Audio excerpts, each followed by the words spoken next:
and welcome back to NYC Apartment Building Chat. And today I have the pleasure to have with me Phil Hecht of Above Par Advisors. He's the CEO. It's a consulting firm that helps organizations to embrace change, and they have the skill to adapt and flourish under pressure. So Phil is also on the board of his co-op. So I figured this would be a good value add to all of you out there who are listening in, who are on your co-op or condo board, because Phil has a professional expertise in resilience. So Phil, tell us about PAR Advisors. Tell me first, what does PAR stand for? Yeah, thank you. Thank you for having me, Tina. It's the opposite of what it means in golf, but we really do try to be and help organizations be high performing, highly efficient.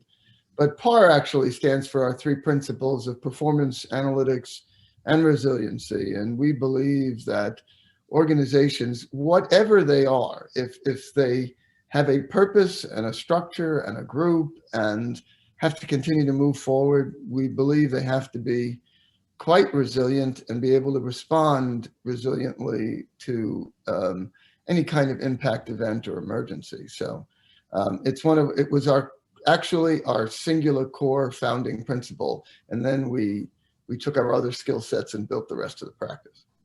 And boy, have there been a lot of need for resilience over the last year, right? Absolutely, the last year. And we started the firm shortly after Hurricane Sandy in the New York tri-state area. So there was also a very timely, concentrated need, as a result as well. And at that time after Hurricane Sandy, was it the same kind of industries or types of companies that needed you as need you now, or has it changed over time? That's a great question. I think in a more regionalized way, there were many impacts from Hurricane Sandy that organizations did not plan for well. Frankly, it was few and far between that really had active, executable resiliency planning that got them back on their feet. There were some organizations that were out for well over a year, and it's okay if you're able to do so remotely, but there were newspapers in New York, banking institutions, etc., not the least of which were co-ops and condos, hospitals along the river, the Con Edison operating plant. These were all affected by Hurricane Sandy, and are all candidates for resiliency and effectiveness planning as a result. And co-ops and condos are not immune to considering this issue by any, imagination. And now, so have you seen during this crisis or this past year, have you seen that there has been a difference in companies needing your services, meaning the companies that almost went out of business or lost a lot of business versus the companies that were booming because they had way too much business? Yeah, sure. And, too bad we all didn't buy Zoom stock before the crisis and the pandemic, right? But or GameStop, GameStop, touche. But you're quite right. I mean, first of all, technology and communications has come a long way in the last 8 years or 9 years since Sandy. The pandemic had a far greater reach, not only nationally, regionally, but globally. So organizations that would never have thought about this type of impact had very quickly the need to pivot and become resilient. And some did so very well. There are also others who, frankly, aren't doing it well at all.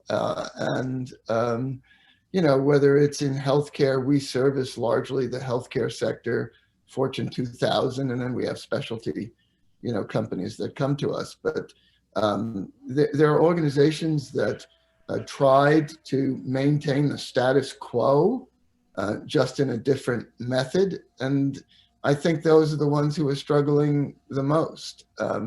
Those who are more resilient, more adaptable, have planning in place, had a global plan, had an operating plan, had a building plan in place.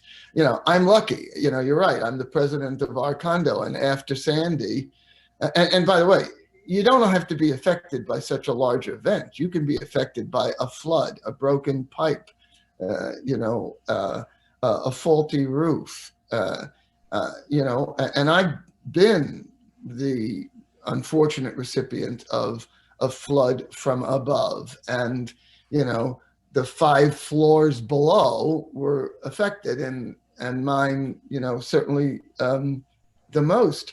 So you have to have that kind of nimble response, and we put our building in that method. We have the supplies, we've trained the staff, we have an operating plan. It's not just to be compliant with whatever the rules are from the city or the municipality. It's really about doing and being prepared to meet the needs of the building and the organization.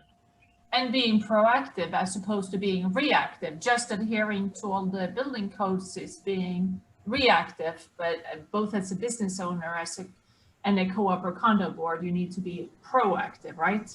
That's very true. And you have to understand it, right? It's not just perfunctory. This is not about finding a blank form on the internet, downloading it and filling in a bunch of blanks and think that you've been prepared. And there are unfortunately some organizations who think that way, but but we're very happy to be in this business to help organizations navigate this kind of change, but more importantly also be prepared for it. There's a great history for organizations that have been successful on the other side of impact events by investing on the downturn. And there are great cases and examples of that. And I would argue the reputation of your clients, the large co-ops and condos in the city who benefit from your services in being optimal in how they perform and how their budget operates. I would argue those who are more resilient have a better reputation, could be more competitive in the market, and be better off for their fellow owners, right? Thank you so much for those kind words. I like that. I want to thank you so much, Phil, for stopping by. I'll drop your contact information in the comments below. I hope you all enjoy this, and please follow NYC Apartment Building Chat on LinkedIn. It's a hashtag, and we'll see you next time. Thank you, Phil, for stopping by. Thanks, Tina. Cheers. Cheers.